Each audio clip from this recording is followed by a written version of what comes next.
Hello everyone and welcome to electrical engineering. और आज मैं आपको कुछ बहुत ही बेसिक क्वेश्चन बताऊंगा जो कि हमारा केवीएल एंड केसीएल से है। और आप ही लोग में से किसी ने मुझे कमेंट किया था कि sir please KVL and KCL पे वीडियो बनाइए, और कुछ क्वेश्चन भी आए थे मेरे व्हाट्सएप के ऊपर जिस बेसिस पे मैंने ये वीडियो बनाया है। तो अगर आप लोग में से किसी को नहीं समझ में आता है तो प्लीज़ इस वीडियो से सीख लें, जो कि मैंने बहुत ही ईजी वे में इसको डिस्कस किया है। तो स्टार्ट करते हैं। तो यहाँ पे सबसे पहले केवीएल केसीएल और ओम्स लॉ जो है, और इसका डेफिनेशन मैं आपको नहीं बताने जा रहा हूँ क्योंकि ये सबको पता होता है। बस यहाँ पे मैं थोड़ा सा आपको टिप्स दे देता हूँ। केवीएल में हम लोग फाइंड आउट करते हैं वोल्टेज अक्रॉस एनी रेजिस्टेंस, या फिर कोई भी हमारा लूप है उसके अंदर का जो भी वोल्टेज है वो फाइंड आउट करना होता है केवीएल के थ्रू। केसीएल के थ्रू हम लोग फाइंड आउट करते हैं करंट, यानी हमारे सोर्स वोल्टेज से जितना एम्पियर का करंट फ्लो हो रहा है किसी भी ब्रांच में या फिर किसी भी रेजिस्टेंस के अक्रॉस, उसको फाइंड आउट करते हैं। और ओम्स लॉ आपको पता ही है, V equal to I into R. ठीक है, तो इन तीनों की मदद से हम लोग ये सर्किट सॉल्व करेंगे। तो देखिए किस तरह सॉल्व होता है। सबसे पहले यहाँ पे देखिए ये जो सर्किट दिया हुआ है हमारे यहाँ पे, इसमें हमारा 30 वोल्ट का सोर्स लगा हुआ है, यानी 30 वोल्ट का सप्लाई जा रहा है। तो 30 वोल्ट का जो यहाँ पे वोल्टेज लगा हुआ है, तो सिंपल सी बात है, यहाँ से हमारा एक करंट भी फ्लो हो रहा होगा। तो मान लेते हैं यहाँ पे जो करंट फ्लो हो रहा है ये है हमारा I एम्पियर। ठीक है, और यहाँ पे जो रेजिस्टेंस लगा हुआ है इसके क्रॉस जो वोल्टेज होगा ये प्लस माइनस, मान लीजिए ये हमारा V1 है। ठीक है, यानी वोल्टेज 1। उसी तरह से यहाँ पे देखिए जो करंट यहाँ पे I एम्पियर आ रहा है, तो यहाँ पे क्या हो रहा है, ये डिवाइड होगा। तो इधर मान लेते हैं हमारा ये है I1। ठीक है, और इधर हमारा आ गया I2, यानी I को हम लोग डिवाइड कर रहे हैं I1 और I2 में। ठीक है, अब इसके क्रॉस हमारा वोल्टेज होगा ये प्लस, मान लीजिए माइनस है, और ये हमारा V2 हो गया। उसी तरह यहाँ पे प्लस माइनस V3। अब देखिए सबसे पहले हम लोग यहाँ पे लगाते हैं KCL। ठीक है, तो KCL में क्या होता है आपको डेफिनेशन पता होगा। KCL कहता है कि all the algebraic sum of incoming and outgoing current is equal to 0। ठीक है, यानी ये मान लीजिए हमारा एक पॉइंट है। ठीक है, इसमें हमारा दो तरफ से करंट जो है इन कर रहा है, यानी ये मान लीजिए हमारा I1 है और ये हमारा I2 है। ठीक है, और ये फिर यहाँ से आउट कर जा रहा है, ये I3 हो गया और ये हमारा I4 हो गया। तो इसमें क्या होता है कि हम लोग जितने भी इनकमिंग करंट है उसको एक साथ रखते हैं और जितने भी आउटगोइंग करंट है उसको एक साथ। ठीक है, यानी कहने का मतलब अगर हम लोग इनकमिंग करंट को जोड़ते हैं I1 प्लस I2, और आउटगोइंग करंट को क्या करते हैं, जस्ट एक को पॉजिटिव ले लेते हैं या फिर एक को नेगेटिव ले लेंगे। ठीक है, तो यहाँ पे मैं इनकमिंग करंट को पॉजिटिव ले रहा हूँ, इसलिए मैंने यहाँ पे I1 प्लस I2 जोड़ दिया है, और आउटगोइंग करंट जो भी होगा उसको नेगेटिव ले लेंगे, यानी I4 प्लस I3, सॉरी यहाँ पे माइनस होगा, इक्वल टू 0। ठीक है, तो इस बेसिस पे हमारा क्या होगा, all the incoming current and all the outgoing current is equal to 0। ठीक है, ये हमारा केसीएल कहता है। तो यहाँ पे भी देखिए ये हमारा क्या है, I यहाँ पे डिवाइड हो जा रहा है। ये देखिए ये हमारा आउटगोइंग करंट हो गया, ये भी हमारा आउटगोइंग करंट हो गया, लेकिन यहाँ से I जो है हमारा सिर्फ इनकमिंग करंट हो रहा है इस पॉइंट पे। ठीक है, जिस तरह मैंने यहाँ पे बताया। तो यहाँ पे क्या होगा, एक को पॉजिटिव ले लेते हैं, किसी एक को पॉजिटिव ले लेते हैं, मान लीजिए I को हम लोग पॉजिटिव ले रहे हैं। ठीक है, तो I यहाँ पे बाकी जो आउटगोइंग करंट इसको माइनस ले रहे हैं, I1 minus I2 equal to 0। तो इस बेसिस पे हमारा क्या हो जाएगा, I equal to I1 plus I2। ठीक है, अगर आपको इतना नहीं समझ में आता है तो आप सीधी सीधी बात ये समझ लीजिए कि ये I है हमारा, और यही I जो है आगे में डिवाइड हो गया, तो I को हम लोग क्या लिख सकते हैं, I1 प्लस I2। ठीक है, ये भी हमारा रिलेशन कुछ इसी तरह से होगा। तो अगर आपको KCL नहीं समझ में आता तो इस तरह समझिए। अब हम लोग जो है KVL लगाते हैं। तो KVL देखिए, KVL लगाने के लिए यहाँ पे हमारा दो लूप बन रहा है, यानी ये पहला लूप हो गया और ये हमारा दूसरा लूप हो गया। ठीक है, इसमें मान लीजिए पहले लूप के अंदर जो हमारा करंट फ्लो हो रहा है ये हो रहा है हमारा I। ठीक है, और यहाँ पे कॉम्प्लिकेटेड नहीं करते हैं, इसको रहने दीजिए, बस ये हमारा पहला लूप हो गया और ये दूसरा लूप हो गया, यानी ये लूप 1 और ये लूप 2। ठीक है, अब देखिए इसके क्रॉस हम लोग वोल्टेज निकालेंगे, क्योंकि KVL में हम लोग क्या निकालते हैं, वोल्टेज।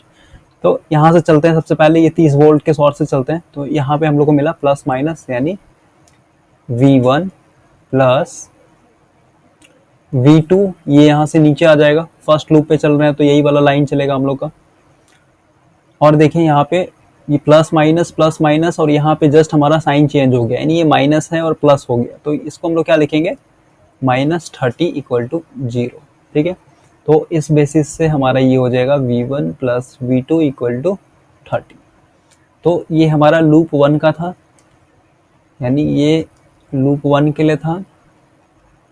उसी तरह लूप 2 के लिए चलेंगे, तो लूप 2 में क्या होगा हमारा, यहाँ से चलिए लूप 2 है तो यहाँ पे V3 यानी V3, और यहाँ पे जस्ट साइन फिर से चेंज हो रहा है, ये प्लस था और ये माइनस था यहाँ पे देखिए। फिर इधर से जब हम लोग यहाँ से चलेंगे, यानी इधर से करंट आया इधर से बहते हुए फिर इधर, तो यहाँ पे हमारा साइन चेंज हो रहा है, तो ये हो जाएगा हमारा -V2 इक्वल टू 0। तो इस बेसिस पे हम लोग इसको क्या लिख सकते हैं, V3 इक्वल टू V2। ठीक है, ये आ गया, यानी ये हमने लगाया KVL। अब देखिए, अब हम लोग लगाते हैं ओम्स लॉ। अब देखिए ओम्स लॉ, यानी तीसरा जो पॉइंट है ये हमारा है ओम्स लॉ। ठीक है, तो ओम्स लॉ आपको पता है, यानी V equal to I into R. तो यहाँ पे देखिए वोल्टेज ड्रॉप कहाँ कहाँ हो रहा है, सबसे पहला हमारा V1 यानी यहाँ पे, तो V1 के क्रॉस क्या होगा, यानी I इंटू आर इस बेसिस पे। तो यहाँ पे जो करंट फ्लो हो रहा है ये है हमारा I एम्पियर, और यहाँ पे जो रेजिस्टेंस है ये है 8, तो ये 8 इंच से इंटू हो जाएगा। ठीक है, उसी तरह V2 के क्रॉस निकालेंगे, तो V2 के क्रॉस क्या होगा, हमारा करंट है I2 और रेजिस्टेंस का वैल्यू यहाँ पे 3। ठीक है, फिर हम लोग V3 के क्रॉस निकालेंगे, तो ये हो जाएगा हमारा I1 इंटू 6। ठीक है, ये सारा चीज़ हमारा डाटा हो गया। ठीक है, ये हमारे लिए बहुत ही इंपॉर्टेंट है वोल्टेज या फिर करंट फाइंड आउट करने के लिए किसी भी लूप में या फिर किसी भी सर्किट को। अब देखिए, अब मैं यहाँ पे नाम दे देता हूँ, इक्वेशन लिखने पे ज़्यादा बेटर होगा। ये मान लीजिए हमारा पहला इक्वेशन है। ठीक है, यानी ये पहला इक्वेशन, और ये जो है ये तीसरा, ये वाला जो पहला इक्वेशन लूप 1 में है ये दूसरा, और ये बाकी सबको ऐसे ही रहने देते हैं। ठीक है, तो सबसे पहले यहाँ से हम लोग चलते हैं इक्वेशन 3 में। ठीक है, यानी फ्रॉम इक्वेशन 3, यहाँ पे देखिए ये V3 इक्वल टू V2 है। ठीक है, और V3 के जगह क्या है हम लोग का वैल्यू, I1 इंटू 6, यानी इसके जगह मैं पुट कर देता हूँ I1 into 6 equal to V2 के जगह, देखिए V2 के जगह यहाँ पे क्या है, I2 इंटू 3। ठीक है, अब देखिए ये जो 3 है ये कैंसिल हो जाएगा 2 बार में, तो यहाँ से हम लोग को I2 का वैल्यू मिलेगा, ये हो जाएगा हमारा 2I1। ठीक है, यानी हम लोग को I2 का वैल्यू मिल गया। अब देखिए I2 का जो वैल्यू है ये हम लोग पुट करते हैं इक्वेशन 1 में। ठीक है, तो इक्वेशन 1 क्या था हम लोग का, I equal to I1 plus I2, और यहाँ से I2 का वैल्यू पता है हम लोग को 2I1, तो यहाँ से हम लोग का हो जाएगा 3I1। ठीक है, यानी I इक्वल टू हमारा एक और वैल्यू मिल गया 3I1। अब देखिए I1 I2 और I का वैल्यू हम लोग पुट करते हैं इक्वेशन 2 में। तो इक्वेशन 2 क्या था हमारा, ये था V1 plus V2 equal to 30। V1 के जगह क्या लिखेंगे हम लोग, ये लिख सकते हैं वैल्यू। ठीक है, तो V1 के जगह हम लोग लिखते हैं I इंटू 8 प्लस V2 के जगह क्या लिखेंगे, ये वाला वैल्यू लिख देंगे, यानी I2 इंटू 3 इक्वल टू 30। अब देखिए I का वैल्यू अभी हम लोग को पता चला है ये 3I1, यानी 3I1 इंटू 8 प्लस I2 का वैल्यू अभी हम लोग ने निकाला यहाँ पे 2I1, तो 2I1 इंटू 3 इक्वल टू 30। अब यहाँ से देखिए ये हो जाएगा हमारा 24I1 प्लस ये हो जाएगा 6I1 इक्वल टू 30, और यहाँ से देखिए ये दोनों कॉमन है हम लोग का, तो दोनों को जोड़ देंगे तो ये हो जाएगा 30I1 equal to 30, therefore I1 equal to 1 M. ठीक है, यानी I1 का वैल्यू हम लोग को फाइंड आउट हो गया, पता चल गया। ठीक है, अब I1 का वैल्यू इस वैल्यू में पुट कर देंगे तो हमारा I फाइंड आउट हो जाएगा, तो यहाँ पे पुट कर देते हैं डायरेक्ट, यानी 3 इंटू 1 तो ये आ जाएगा हमारा 3 एम्पियर। अब देखिए आई पता चल गया, I1 पता चल गया, तो हमारा ये I2 का जो वैल्यू ये पता चल जाएगा। तो यहाँ पे पुट करते हैं I2 इक्वल टू क्या हो जाएगा, पहले सिंप्लीफाई कर लेते हैं I2, यानी इधर हमारा चला जाएगा I माइनस I1। I अभी हम लोग को पता चला 3 एम्पियर और I1 था हमारा 1 एम, तो ये हो जाएगा हमारा 2 एम्पियर। तो यहाँ से देखिए कितना इजी वे में हम लोग ने यहाँ से I का वैल्यू, I1 का वैल्यू और I2 का वैल्यू निकाल लिया। ठीक है, अब हम लोग को वोल्टेज फाइंड आउट करना है, यानी V1 के क्रॉस क्या वोल्टेज है, V2 के क्रॉस क्या वोल्टेज है और V3 के क्रॉस क्या वोल्टेज है। तो देखिए यहाँ पे मैं थोड़ा सा रफ कर लेता हूँ। देखिए सबसे पहले V1 के क्रॉस जो वोल्टेज होगा ये क्या होगा I, यानी I का वैल्यू हम लोग को पता है, यहाँ पे I इंटू 8 था, तो इसको हम लोग लिख सकते हैं 3 इंटू 8 यानी 24 वोल्ट। ठीक है, उसी तरह V2 के क्रॉस वोल्टेज निकाल लेंगे हम लोग। I2 का वैल्यू कितना था, यहाँ पे आया हम लोग का 2 एम्पियर, तो यहाँ से हो जाएगा डायरेक्ट 2 इंटू 3 यानी 6 वोल्ट। इसी तरह हम लोग V3 का वैल्यू निकाल लेंगे, ये है हमारा I1, यानी I1 का वैल्यू हम लोग का क्या था 1 एम। ठीक है, तो ये हो जाएगा 1 इंटू 6 इक्वल टू 6 वोल्ट। अब देखिए हमारा आंसर सही आया या नहीं, उसको देखते हैं। यहाँ पे सोर्स वोल्टेज था हमारा 30 वोल्ट। ठीक है, तो सिंपल सी बात है, हर ब्रांच में हमारा यही वोल्टेज डिवाइड हुआ होगा, तो तीनों को जोड़ने पे हमारा क्या होना चाहिए, 30 वोल्ट आना चाहिए। तो देखिए ये पैरेलल सर्किट है ये दोनों, यानी ये पॉइंट और ये पॉइंट हमारा पैरेलल है, तो जो वोल्टेज इसके क्रॉस होगा वही वोल्टेज इसके क्रॉस भी होगा, क्योंकि पैरेलल में हमारा वोल्टेज सेम होता है। तो इस बेसिस पे हमारा 24 plus 6 volt equal to 30 volt आ जा रहा है, यानी हमारा ये आंसर जो है बिल्कुल सही है। अब देखिए इस बेसिस पे हम लोग एक न्यूमेरिकल देखते हैं, जो कि एक स्टूडेंट ने पूछा था मुझसे। यहाँ पे देखिए ये हमारा एक क्वेश्चन है जो कि मेरे ही सब्सक्राइबर ने मुझसे व्हाट्सएप पे पूछा था। तो इस क्वेश्चन को मैं आप लोग के बीच में शेयर कर रहा हूँ, ताकि आप लोग भी बेसिक समझ जाएं, अगर जिनको नहीं आता है वो कुछ सीख लें, क्योंकि इस टाइप के जो क्वेश्चन है हर एक कॉम्पिटिटिव एग्जाम में आते ही आते हैं।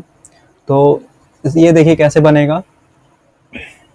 इस क्वेश्चन को मैंने यहाँ पे अरेंज किया है कुछ इस तरह से। देखिए ये हमारा 50 वोल्ट का एक सोर्स लगा हुआ है, ठीक है, जिससे हमारा एक करंट फ्लो हो रहा है, जिसका मैंने नाम दे दिया I एम्पियर। और ये जो V1 यानी यहाँ पे जो रेजिस्टेंस लगा 6 ओम का, यहाँ पे मान लेते हैं प्लस माइनस, और इसके क्रॉस जो वोल्टेज है ये हमारा V1, जिस तरह से हमने पहले माना था। ठीक है, उसी तरह यहाँ पे भी प्लस माइनस, और ये हमारा V2 हो जाएगा, और ये V3 प्लस माइनस। और यहाँ पे देखिए इसके अंदर जो करंट फ्लो हो रहा है, मान लीजिए इसके अंदर जो हमारा करंट फ्लो हो रहा है ये I1 है। ठीक है, तो I1 का वैल्यू यहाँ पे दे दिया गया है, यानी 4 एम्पियर। उसके बाद यहाँ पे भी हमारा क्या होगा, I2 होगा, यानी यहाँ से हमारा एक I2 करंट फ्लो हो रहा है। ठीक है, तो अब देखिए सबसे पहले यहाँ पे लगाएंगे KCL। ठीक है, सबसे इजी वे में मैं आपको समझा रहा हूँ, ताकि इस तरह का सर्किट आप सॉल्व कीजिएगा या फिर प्रैक्टिस कीजिएगा, तो आपका जो स्पीड है बहुत ही अच्छा हो जाएगा, जिससे एग्जाम में आपको टाइम नहीं लगेगा। देखिए सबसे पहले KCL लगाएंगे, तो KCL मैंने बताया था जो I एम्पियर का करंट फ्लो हो रहा है यही डिवाइड हुआ है आगे में, तो इसको हम लोग सिंपली लिख देते हैं I1 प्लस I2। ठीक है, और I2 का वैल्यू यहाँ पे I1 का वैल्यू हमारा दिया हुआ है, तो इसको बाद में देखते हैं सब। उसके बाद हम लोग लगाएंगे KVL। तो KVL यहाँ पे भी अगेन हम लोग का क्या होगा, 2 लूप बनेगा, ये लूप 1 हो गया और ये हमारा लूप 2 हो गया। तो इसके क्रॉस लगाते हैं, सबसे पहले लूप 1 में चलते हैं KVL। ठीक है, तो लूप 1 का KVL क्या हो जाएगा, यहाँ से चलते हैं, ये हो जाएगा हमारा I इंटू 6।